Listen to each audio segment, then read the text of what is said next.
ഒരിടവേളയ്ക്ക് ശേഷം മണിപ്പൂരിൽ വീണ്ടും കലാപത്തീ ആളിക്കത്തുകയാണ്. കഴിഞ്ഞ കുറച്ചു മണിക്കൂറുകളിലെ ആക്രമ പരമ്പരകളെ തുടർന്ന് മണിപ്പൂരിൽ താൽക്കാലികമായി ഇന്റർനെറ്റ് സേവനം നിർത്തിവച്ചിരിക്കുകയാണ് സർക്കാർ. സംസ്ഥാന പോലീസ് മേധാവിയെ മാറ്റണമെന്ന ആവശ്യവുമായി നടത്തിയ പ്രതിഷേധ മാർച്ചിനിടെ വിദ്യാർത്ഥികൾ സുരക്ഷാ സേനയുമായി ഏറ്റുമുട്ടിയതിനെ തുടർന്നാണ് മണിപ്പൂർ സർക്കാർ ഇന്റർനെറ്റ് നിർത്തിവെച്ചത്. ചൊവ്വാഴ്ച മുതൽ 5 ദിവസത്തേക്കാണ് ഇന്റർനെറ്റ് താൽക്കാലികമായി നിർത്തിവച്ചിട്ടുള്ളത്.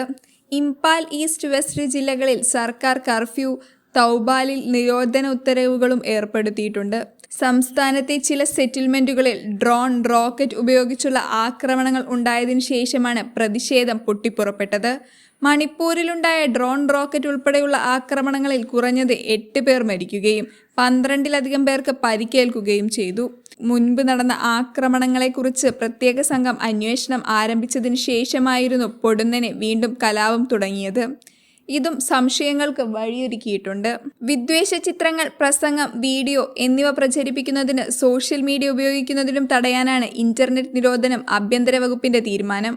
സെപ്റ്റംബർ 15-ന് നിരോധനം നീക്കിയേക്കും. കഴിഞ്ഞ ദിവസം പുലർച്ചെ രാജ്ഭവനിലേക്ക് മാർച്ച് നടത്താനുള്ള പ്രക്ഷോഭക്കാരുടെ ശ്രമത്തിനിടെ വിദ്യാർത്ഥികളും സ്ത്രീ പ്രകടനക്കാരും ഏറ്റുമുട്ടിയതിനെ തുടർന്ന് സുരക്ഷാ സേനയും കണ്ണീർവാതക ഷെല്ലുകൾ പ്രയോഗിച്ചിരുന്നു.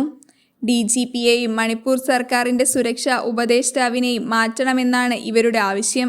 തിങ്കളാഴ്ച മുതൽ ഗൈവരംബന്ദ് വനിതാ മാർക്കറ്റിൽ ക്യാമ്പ് ചെയ്ത 100 കണക്കിന് വിദ്യാർത്ഥികൾ BT റോഡിലൂടെ രാജ്ഭവനിലേക്ക് മാർച്ച് ചെയ്യാൻ ശ്രമിച്ചെങ്കിലും കോൺഗ്രസ് ഭവന് സമീപം സുരക്ഷാ സേനയെ തടഞ്ഞു.